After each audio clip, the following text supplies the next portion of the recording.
If you type self-care into Instagram or Pinterest right now, you will see a flood of softness, bubble baths, comfort foods, treating yourself because you had a hard week. But 2,000 years ago, for the most powerful men in Rome, self-care looked very different. It wasn't about escaping life, it was about armoring up for life.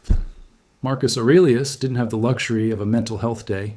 He was leading an empire through a 19-year plague and endless wars on the Danube frontier. If he crumbled, the world crumbled. So he developed a system, not to pamper himself, but to harden himself. To the Stoics, self-care wasn't a treat. It was a strategic necessity. I'm the visual philosopher. I study philosophy and psychology, not to admire thinkers, but to understand how the world actually moves and why humans move with it. You feel it, don't you? The exhaustion. The feeling that you're constantly pouring from an empty cup. But the solution isn't to just relax more. Relaxation is temporary. Resilience is permanent. The Stoics believe that if you want to help others and if you want to survive yourself, you must prioritize your inner strength. Here are the 5 pillars of that strength. 1. Guard your morning routine. The battle for your sanity is won or lost in the first 15 minutes of the day.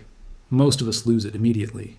We wake up and we open the floodgates. Emails, breaking news, social media, other people's demands.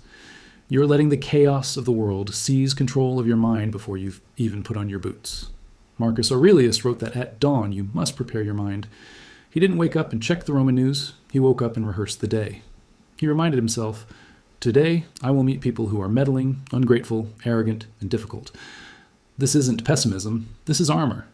Your morning routine is sacred territory. It is the only time of day that truly belongs to you. Do not sell it cheaply to a glowing screen. Claim the first hour. Build your mental state. Then engage the world on your terms. 2. Practice voluntary hardship. We live in the most comfortable era in human history, and that is exactly why we are so fragile. When you have never been cold, a drop in temperature feels like a crisis. When you have never been hungry, a delayed lunch feels like a tragedy. Seneca, the richest man in Rome, would spend days living in poverty, sleeping on the floor, wearing rough clothes, eating stale bread. Why? He said, to practice poverty so that you may not fear it. This is the Stoic secret. Practice physical discomfort regularly. Take the cold shower. Fast for 16 hours. Walk instead of driving. You're not doing this to suffer. You are doing this to prove to your brain that you can handle it. Comfort makes you soft. Controlled discomfort makes you dangerous. 3. Conduct evening self-examination. How many days of your life have you simply forgotten? Well, they blur together. Wake up, work, scroll, sleep, repeat. The Stoics believe that an unexamined life is not worth living. Every night, Seneca would hold court with himself. He wrote, "When the light has been removed and my wife has fallen silent, I examine my entire day and go back over what I've done and said, hiding nothing from myself. He acted as his own judge. Where did I lose my temper? Where did I let anxiety win? Where was I better than yesterday? Without this feedback loop, you are doomed to repeat the same mistakes forever. 10 minutes at night saves you 10 years of regret." 4. Focus on the circle of control. Here is the source of almost all your anxiety. You are trying to control things that do not belong to you. Epictetus, a man who spent years as a slave, knew this better than anyone. He taught that there are only 2 categories in life: things up to us and things not up to us. You cannot control the economy. You cannot control what people say about you. You cannot control the past. Pouring your energy into these things is like screaming at the rain to stop falling. It is madness.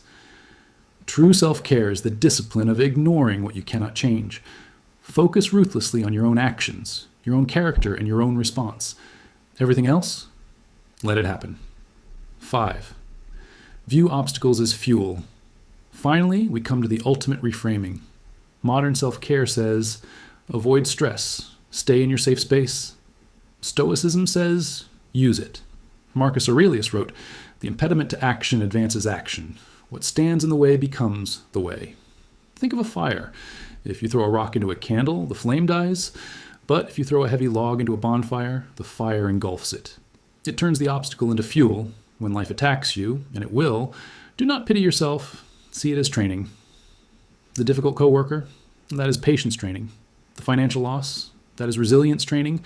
The injury, that is adaptation training. You do not need an easier life. You need to be a stronger fire.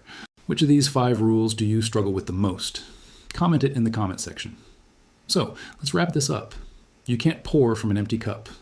But don't fill your cup with sugar and cheap pleasure. Fill it with discipline. Fill it with stillness. Fill it with strength. Taking care of yourself is not an indulgence. It is your duty, because the world needs you, but it needs the strongest version of you. Always remember, you become what you think about.